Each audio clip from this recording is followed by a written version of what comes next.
All right, it is 12 o'clock on the East Coast, so I'm here to welcome you to another one of ICEA's webinars. I'm Megan Jones, ICEA Executive Director, and I'm here with Gabby, Daniel, Michelle, some of the representatives from the team from the Cost Challenge team from Augur, one of the participants in the 2025 Cost Challenge that we did down in Atlanta to determine what the cost would be to relocate the 2020 Olympics from LA to Atlanta and accelerate the timetable to do it in 2027. We're going to go through the presentation for a while. If you have questions for the team, go ahead and put them in the chat and we'll get to those at the end. Of course, I'll also be monitoring the chat for any of your technical questions that come along the way. So with that, thank you very much. Gabby, why don't you take it away? Sure, thanks, Megan. So I'm Gabby Magasic from Augur. What we'll be doing today is sharing a recording of a previous presentation we did on this topic. Our colleague on the team, Julia, will give an introduction of what to expect there, but we just weren't all able to get together for today. So we're presenting in this format. And then after we present the video, we can pull up the slides if there are any specific questions or slides we would like to look at. So with that, I'm going to go ahead and share my screen, and just please let me know if there are any audio issues, but we should be good to go.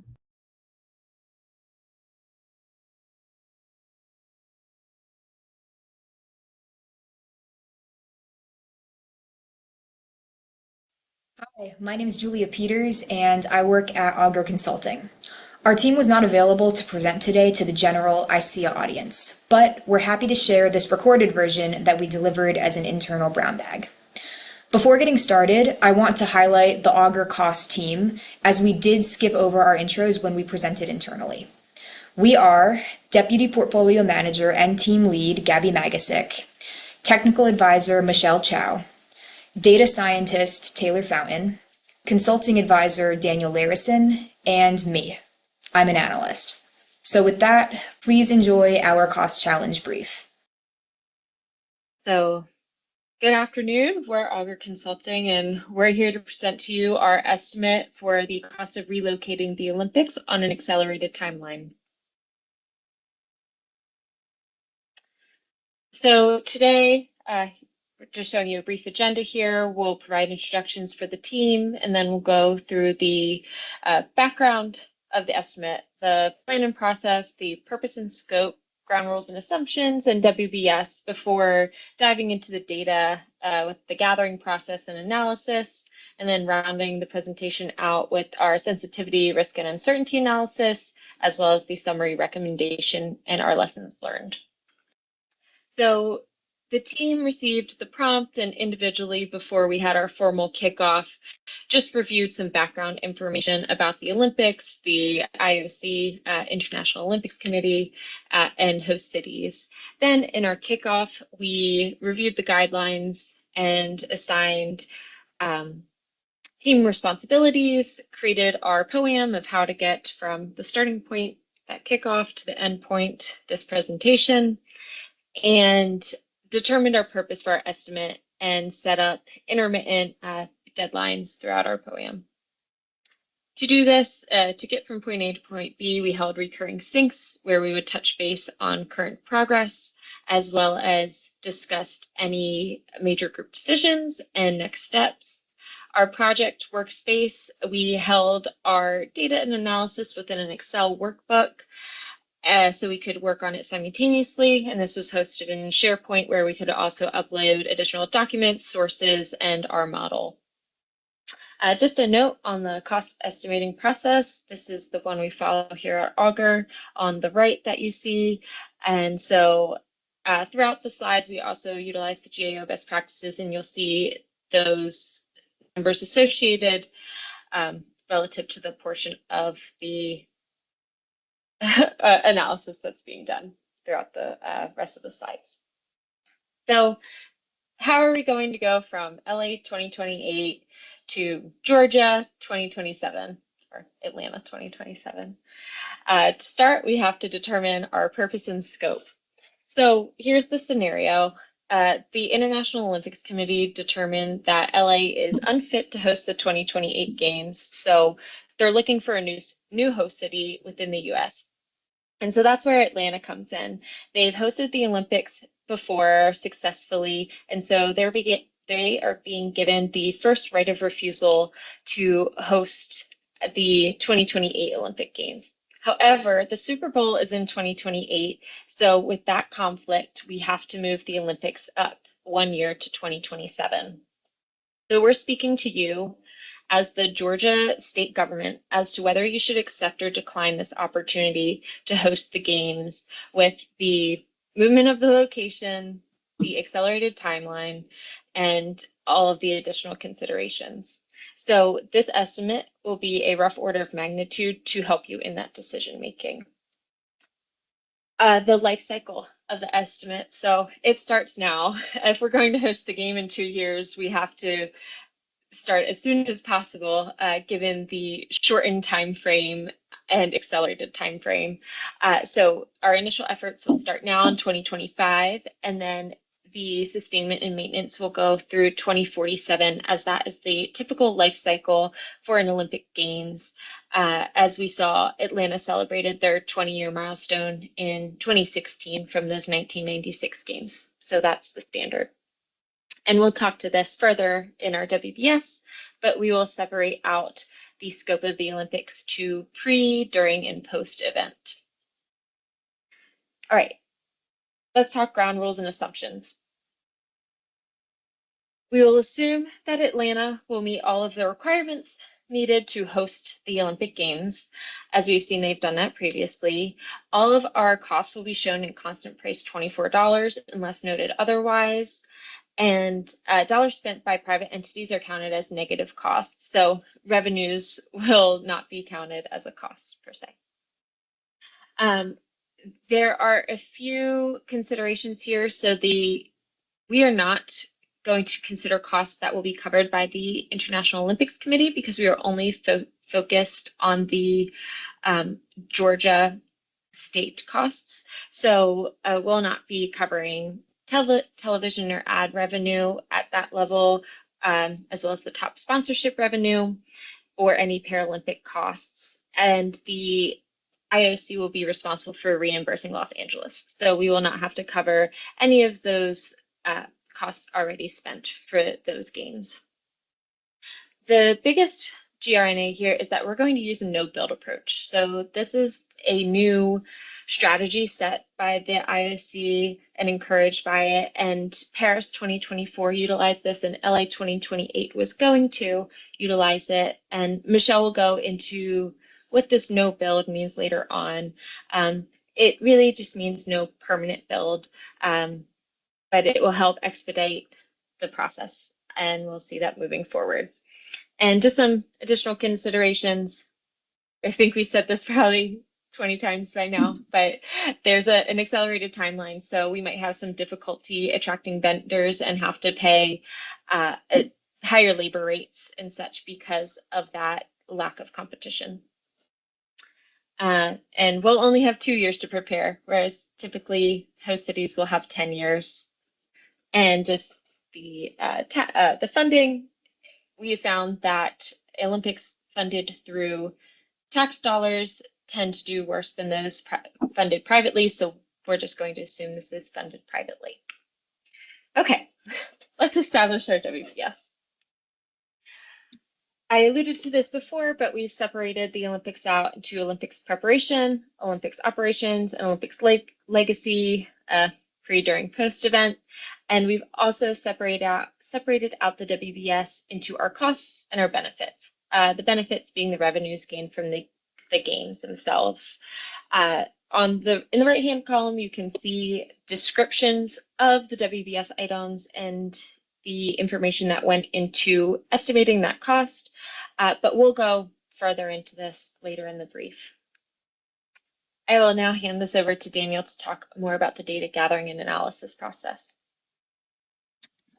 All right, so I won't go through each and every single one of these, but basically we use tools like ChatGPT and Google Scholar, and those led us to a ton of like IOC documentation on previous Olympics and the Olympics coming up in LA 2028.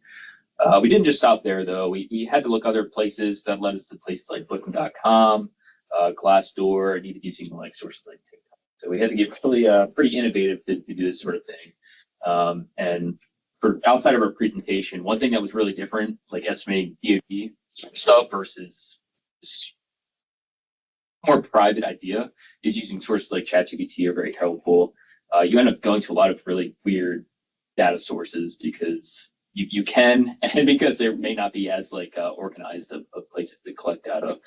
So we end up going some weird places, but I'll talk more about like TikTok specifically in a second. So next slide. So once we had our data, we had to make sure that it was mature enough or make sure we were happy with the maturity of it. So we were looking at things like the relevance, consistency, reliability, and completeness.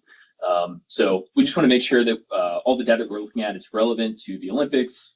We're looking at Olympic data, so it's all pretty relevant. We wanted to make sure that we had cross checks for our data. We're not using one single data source because, again, maybe it's not super reliable. Maybe we're looking at an outlier or something. So we want a spread of data to make sure that we're not just looking at only like the highest or lowest point, for example. We do want to make sure we're using reliable sources. So even if we do go to these kind of weird places, we want to make sure that they have some kind of reputation or they are cross-checked in some way. And then finally, we want to make sure that our estimate's complete, just make sure that we're covering all bases when it comes to estimating the Olympics. So for example, when it came to like TikTok, I was using that to come up with the volunteers' experience. So it was actually very hard to find like what their experience was like if it wasn't coming from firsthand accounts. So I was having a really hard time when I was trying to Google like, okay, what sort of clothes did they get to the last Olympics? Like, what was their hospitality like?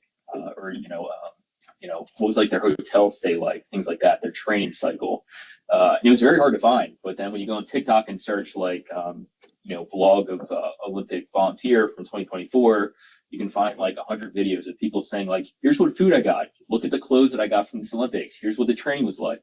So it's actually firsthand accounts of people talk about their experience. So it's a weird data source, but you end up coming to firsthand accounts, which is like almost the best kind of data that you can get, right? So we had to go some weird places to find data for this.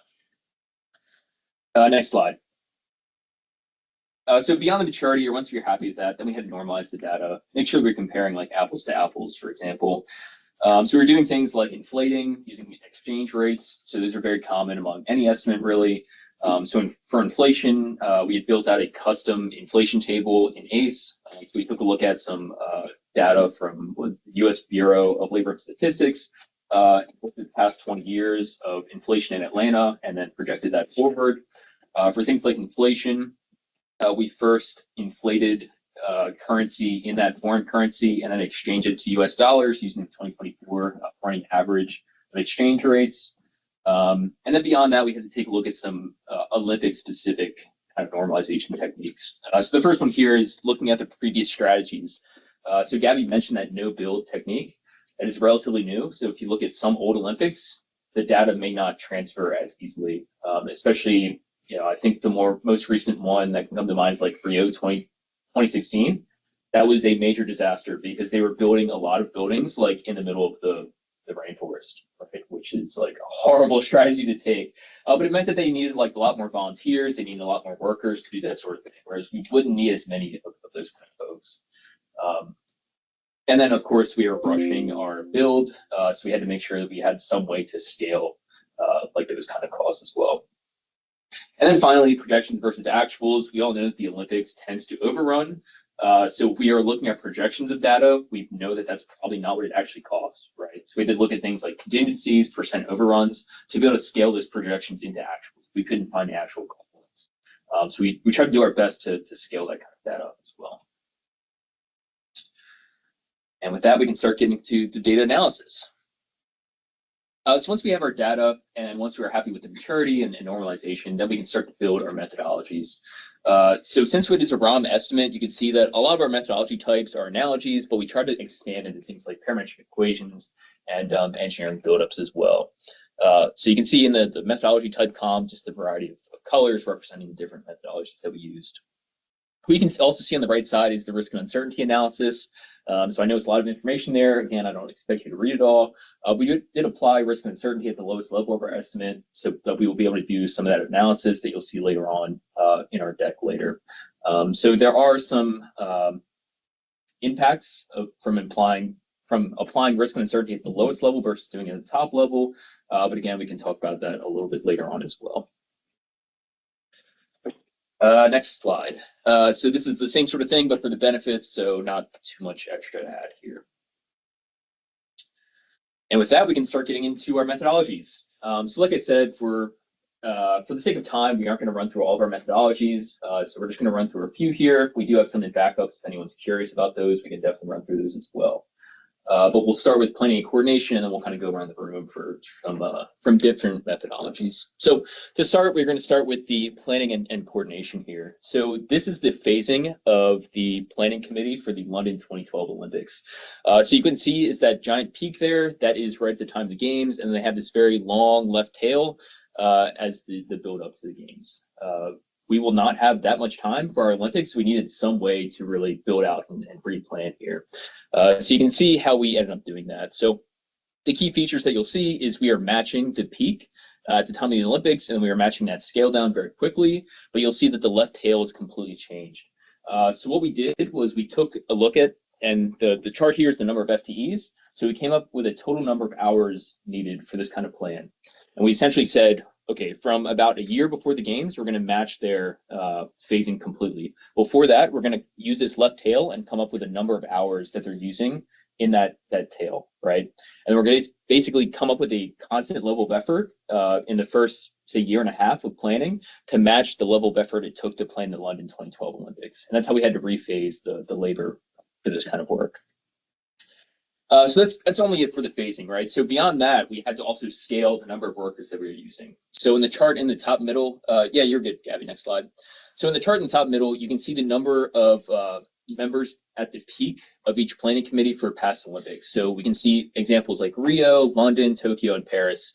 I already talked about Rio a little bit. They had a crazy strategy. They ended up having a ton of different volunteers and things like that, because of the mess that's kind of happening. So we're going to just cross that out and say, no good, basically. So for this Atlanta Olympics, we're going to be right in kind of the middle of the past games that we observed. So we can see in the bottom right here is how we scaled down the phasing for this number of workers. So it looks like exactly the same shape. It's just scaled down to 6,000 employees instead of the 8,500 that London had. What you can also see in the bottom right is the split of kind of labor that we had. So in any organization, you're going to have people like executives, then managers, and then your lowest level like operational staff, right? So for this one, what I would want to do if I had the opportunity is talk to someone from a past organizational committee and say, what did your organization look like, right? We didn't have the chance to do that, so I basically just asked ChatGPT, like, what is a reasonable breakout for a company between like executives, managers, and so on and so forth. So it basically spit out like, hey, at full operation, you should have about 85% operational workers, I think about 3% executives, and then 15% managers or 13% managers. So I started from that at the time of the Olympics and then kind of worked my way backwards and forwards for what a reasonable planning committee might look like. Beyond that, we also used Glassdoor to come up with some labor categories. So I was basically just searching around for those kind of labor rates on Glassdoor, actually trying to look for the Olympics themselves. So that is real data, hopefully from past Olympics up there. And then beyond that, we had to come up with some place for them to work. So we searched around some rental properties or some office space in Atlanta to build out what a reasonable work site might look like for these folks. And with that, I'll pass to Michelle to talk infrastructure. All right, so Daniel obviously just talked about some planning and coordination. So let's actually talk about the Olympics. So what you can see here is our planned Atlanta 2027 venue map. This is just a nice little visual so you can kind of see where we're going with that no-build approach that we've talked about. So instead of going in previous Olympics before where there would be entirely new venues or places to hold the events, what we tried to look at was current venues or infrastructure that exists in Atlanta, while also expanding the geographical range of where we're selecting. So you can see there's some kind of circle hubs in the middle of the map, and then all along the perimeter are other venues located outside of the immediate metro area. In terms of the venue selection and everything, though, what we did was try to make sure that all of the events that were planned for the LA 28 Olympics are also included in this one. So you can see kind of where that is laid out here.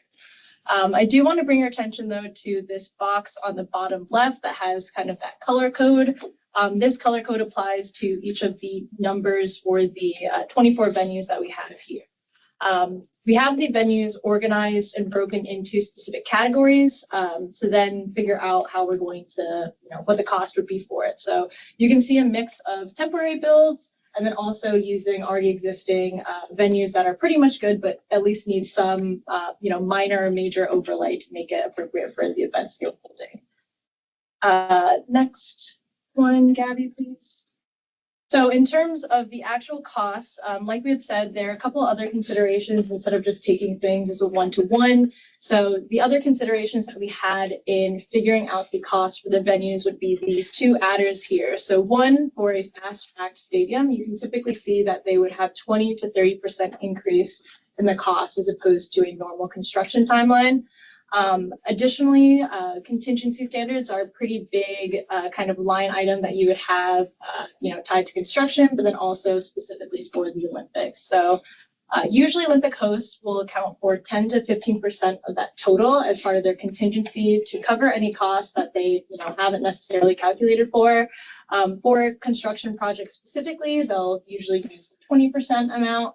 What we had used for ours was kind of a number right in between there. To, again, account for anything that might come up that you aren't originally planning for. For the actual venue cost, though, to calculate the cost from bottom up, what we did was take a look at comparable stadiums, so both new stadium builds and then renovations, had figured out what the cost per square foot of that was, and then applied it to those categories that I had mentioned from the last slide. So for the temporary builds, we have those as percentages of the cost per square foot for the new build average. And then for the existing with overlays, we used it as a percentage of the renovation averages there. The table on the bottom right is just all of those, the totals for each of those specific venues and the associated square footage for the ones that we just did there. So I had just talked about some costs here. Daniel had as well. And then again, we have a lot of the actual methodology and calculations in the backup. But we'll kind of turn it over, though, and just take a look at one of the benefits that we have there. So I'll pass it over to Julia. Thanks, Michelle. So this is how we evaluated the enduring social impact of having the Olympics in Georgia. And the way that we quantified that was through the creation of jobs. So the methodology here was an analogy to Paris 2024 scaled to what we would expect for Atlanta. We estimated the number of jobs that would be created at different wage tiers and used a multiplier to determine how those wages paid out would be reinvested back into the economy. That multiplier was 1.5, which is pretty conservative. They can go as high as 2. And the net benefit in that rightmost column is the difference between the wages paid out and that induced benefit that you get from the multiplier. Next slide. Here are our cost outputs. We can see we're comparing the costs to the benefits to get a look at whether or not this effort is going to be profitable. And I'll go into more detail on the cost drivers in the next section. Yep, okay, thanks. So for our cost sensitivity, we have this tornado chart. And the big takeaway here is that the infrastructure is going to be the biggest driver of cost, which is an important point to hit on because we are focusing a lot of effort on the no build, low build approach. But even so, the aquatics center and in particular, but also the land venues are going to consume a lot of the budget for this. That being said, oh, okay. No, sorry, you can go to the next slide. Because this is kind of just reinforcing that point, right? Infrastructure and construction being this number one cost contributor. The takeaway here is any sort of organizational, like managerial efforts that can go towards preventing cost and schedule overruns in that building phase would be valuable, because any sort of overrun in that infrastructure and construction would cause the project to go significantly over budget. Next slide. For our revenue sensitivity analysis, obviously ticket quantity is going to be a big contributor there, just the number of people that you can get in. But what might be a little bit more subtle here is the number of foreign people that come to the Olympics from overseas or from other parts of the country as compared to the number of locals. So you, the government of Georgia, we recommend that efforts are made to bring in as many people from other parts of the world as possible, because they are more likely to spend more money on lodging and transportation and food and virtually everything as compared to what a local would spend. So that's the big takeaway for our revenue analysis. Here are our cost and revenue S-curves. For the cost, at the 50% confidence level, we're estimating an overall project cost of $8.2 billion. And then at the 80% confidence level, it is $8.9 billion, which means that management should hold on to about $700 million for contingency. On the revenue side of things, the 50% estimate for the amount of money that will be brought in is $15.8 billion. And then at that 80th% confidence level, we have $13.5 billion. What's important to note here is at the 80th percentile for revenue, it's still greater than the 80th percentile for cost. So what we're seeing here from the cost perspective is that it looks like Atlanta 2027 is going to be a big success, very profitable as a project, if all of the tasks and preparation can get done on time. And that if is going to be a big if. We don't know that that is attainable, especially given the constrained timeline. So even though it looks good from a cost perspective, it's really important to look at the schedule side of things as well. And with that, I'll hand it over to Gabby. Thanks, Julia. So we put together an integrated master schedule for the project to determine the length of time that would be allocated to each phase of the project.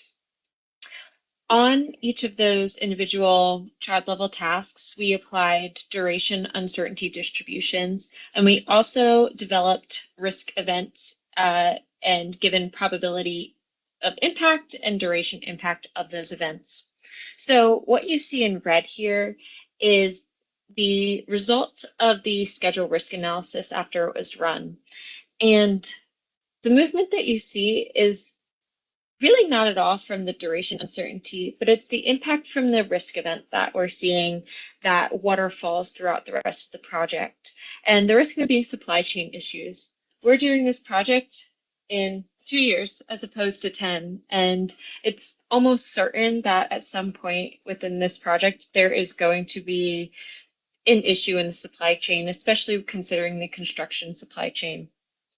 So with that probability of occurring, we see at the 50th percentile a delay in the Olympics of about 4 months. And so Taylor's going to talk to that a little bit more in the next slide, next few slides. Sorry. Great. Thank you, Gabby. So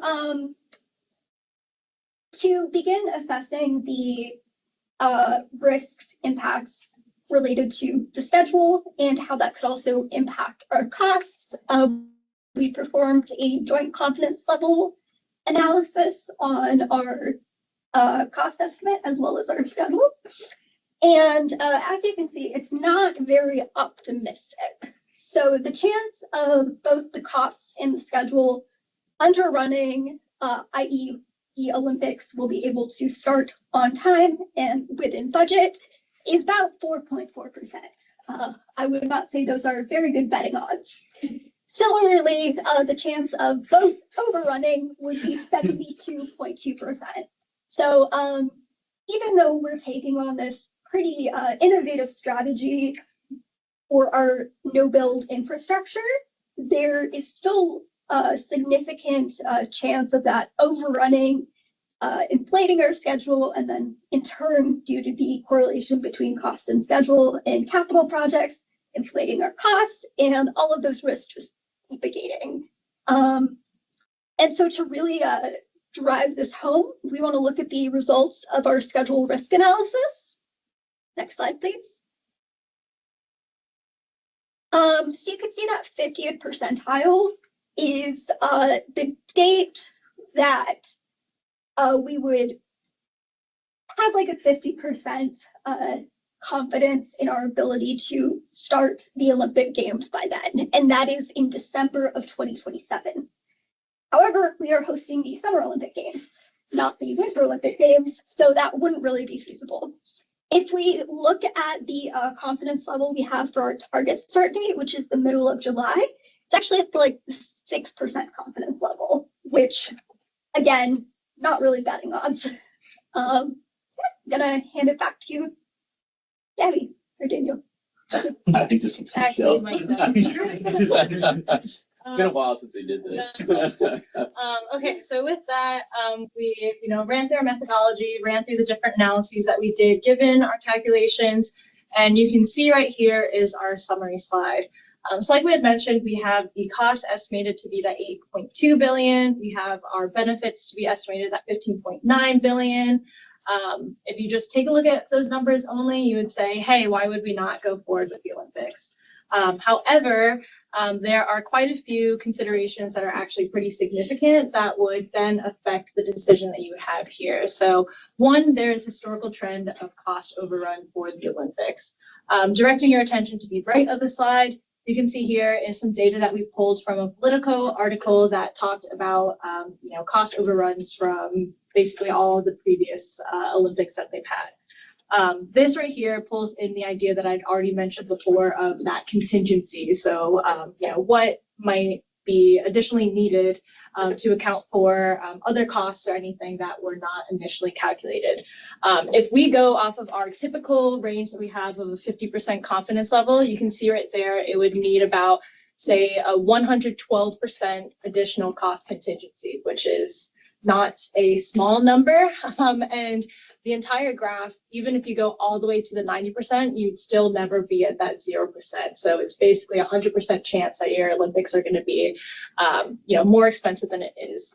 If we take a look at just, specific historical example, so a lot of our analogies we pulled from Paris 2024 as an example, just because, again, with that no build, low build approach, that's the same kind of strategy that we have.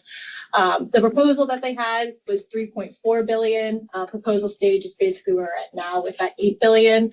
Once they had won the bid, their budget was at that 4.7. And then once they actually host the Olympics and calculated what that final spend was, it was 9.1 billion. So their overrun from that proposal stage all the way to the actuals was 168%.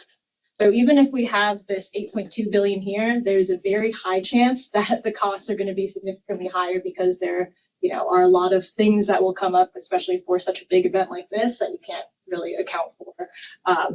Also given a much shorter time that we have. The other thing would also just be like, what is that likelihood of our, schedule execution actually working? So like we said in the previous slides, right, there's only a 6% chance that we would actually meet that July 2027 date. So, looks like the ability to host would be pretty low. So if we go to the next slide, based off of all of this, right, while we do say that we're expected to have that revenue gain, all of that would actually be obsolete if you're not actually able to host the games, right?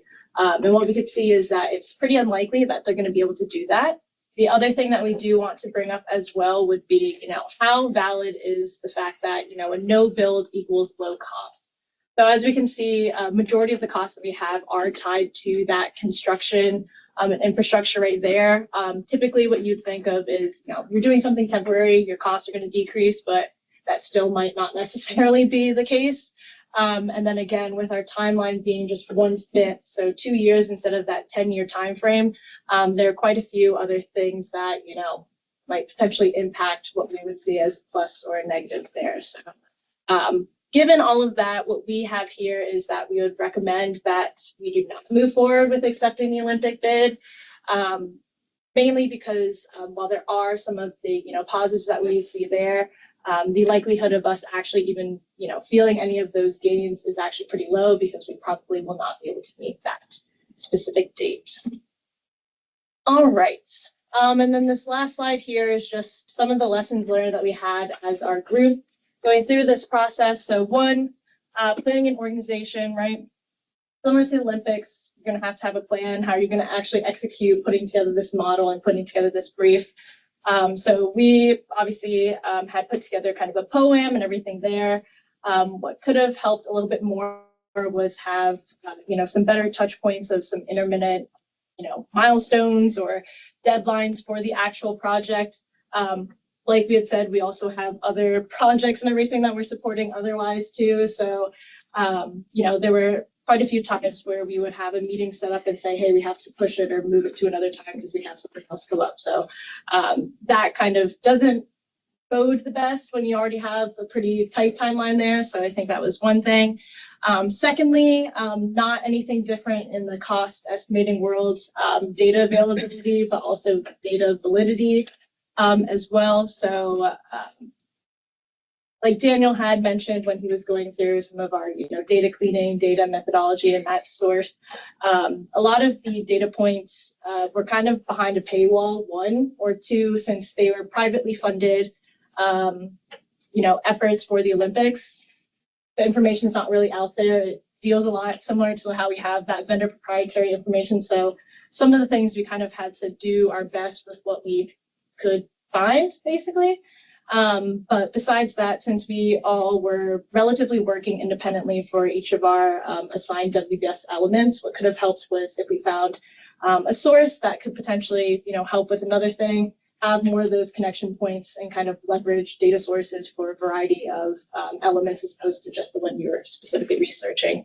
So we will turn it over to our final closing slide with our names in the Olympic rings and open up any Q&A you guys might have.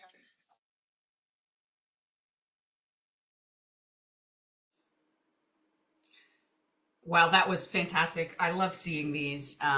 Congratulations to everybody on the team and all of the participants this year. It's been really fun to see how you guys approach this. And I'm especially amused and intrigued by the recommendation not to go forward.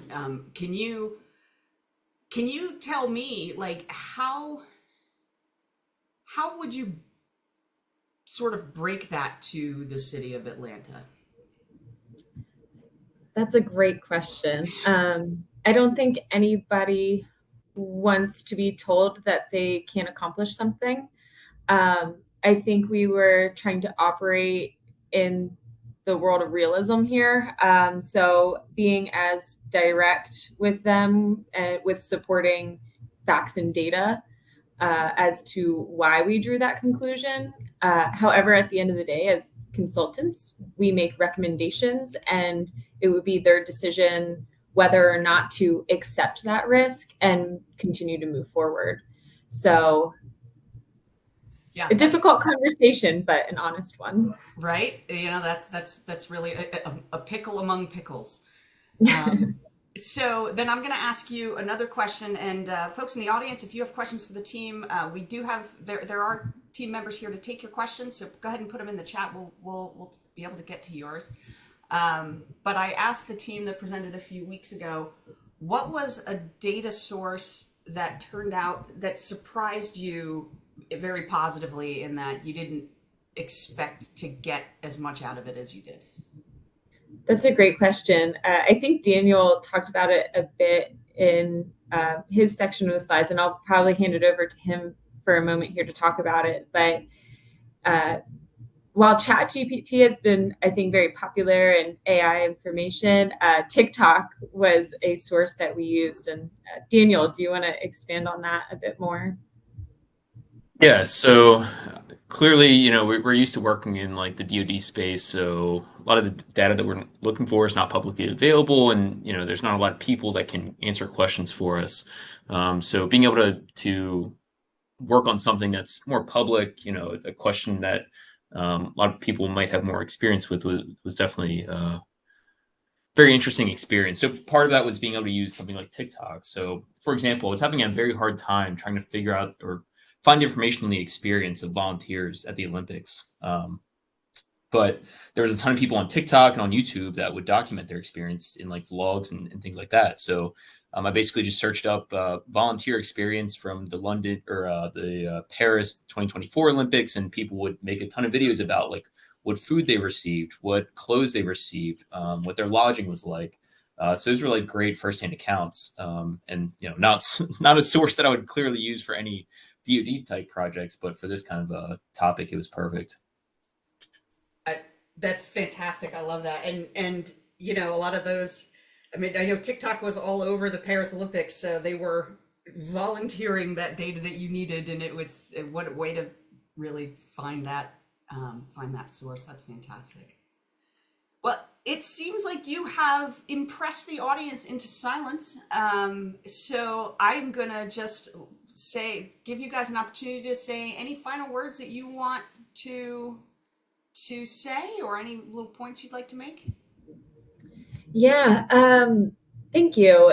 Thank you all for attending today and watching what we've presented. I think with the time limitations of these presentations, there's a lot more that goes into the estimate than what was just presented on. So transportation, marketing, actual travel, and what's it called, tourism costs. So there's a lot more that went into it that we didn't necessarily hit on.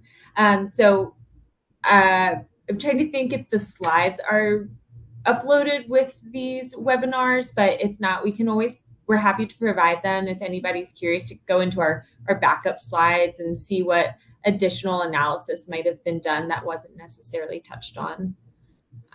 But it was a really fun prompt, and I think we were almost more excited about this topic than some of the direct work we were doing. So it was a fun experience. Thank you. That's what we're going for. So I'm glad, and you guys got really into the spirit. All our teams did. We're all real proud of you guys. And your comment dovetails into my final little housekeeping note of the day. By around this time tomorrow, I'll have the recording of today's video and the slides up on our website, so you can easily share those with your colleagues who may have missed this today. Special thanks to everybody at Team Augur. Thank you to all the participants of this year's cost challenge. I just spoke with another one of the teams. They're going to present later on in the month. So those of you who are getting hooked on these Olympic relocation things, we'll have another one in store for you. Until then, I hope you guys have a fantastic rest of your day, and thank you again for joining us. We'll see you on the next one.